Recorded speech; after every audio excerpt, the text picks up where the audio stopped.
Ciao a tutti e benvenuti, se questa è la prima volta che capitate sul mio canale Fly High in Italian o bentornati.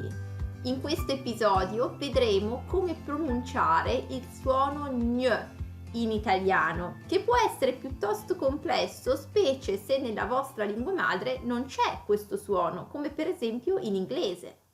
Vi ricordo che potete regolare la velocità del video se parlo troppo lentamente o se parlo troppo velocemente, premendo sulle impostazioni in basso a destra sulla rotellina, e oltre a sottotitoli in italiano ho preparato anche sottotitoli in inglese, francese, spagnolo e russo se ne avete bisogno. Il nesso gn viene utilizzato in italiano per rendere nello scritto il suono della nasale palatale, quella che nell'alfabeto fonetico viene indicata, viene rappresentata da questo simbolo, ok?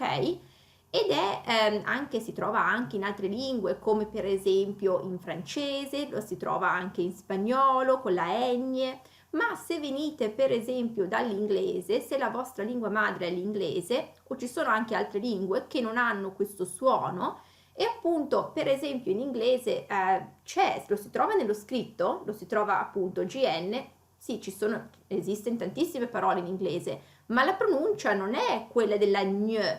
Si trova per esempio in finale di parola a volte muta, come per esempio in campaign o sign, vedete, non si pronuncia praticamente. Oppure se si trova all'interno di una parola, allora si pronuncia come due lettere separate, come due suoni separati, come per esempio in signature, vedete, signature. Oppure un'altra parola potrebbe essere agnostic o magnum, che mi fa sempre ridere quando appunto si vuole un gelato e bisogna ordinare, se si richiede un magnum, non capiscono, no? E appunto bisogna ordinare un magnum.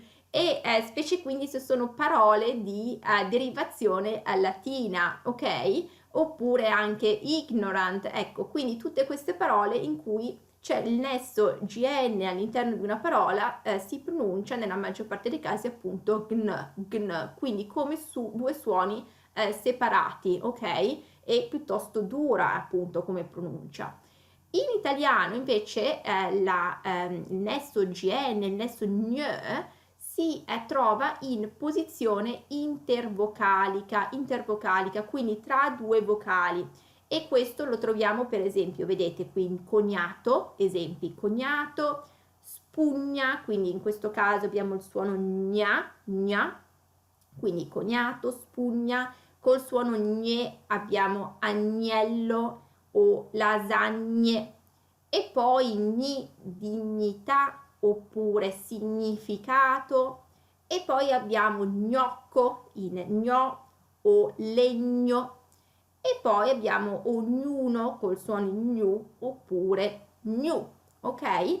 Quindi sembra quasi che nella pronuncia della gn ci sia una i, ok? Spesso appunto in questo gna, gne oppure in gno sembra che sentiamo una i, ma in realtà non c'è la i.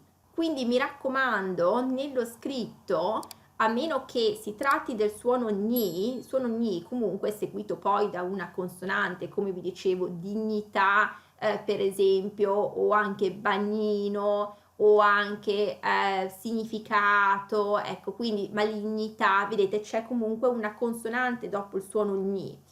Ma se sentiamo gna, gne, gno, non c'è una i in mezzo, ok? La i diacritica, come si chiama, si trova solamente in alcune eccezioni, in alcune parole, come per esempio compagnia, vedete, compagnia, in quel caso c'è la i tra gn e la a, ma perché la i è tonica, la i, cioè l'accento, cade proprio sulla i, e in questo caso allora c'è appunto la i diacritica, ok? Però in tutte le altre parole non si trova una i in mezzo appunto nella sillaba, quindi gna, gne, gno, non c'è la i, ok?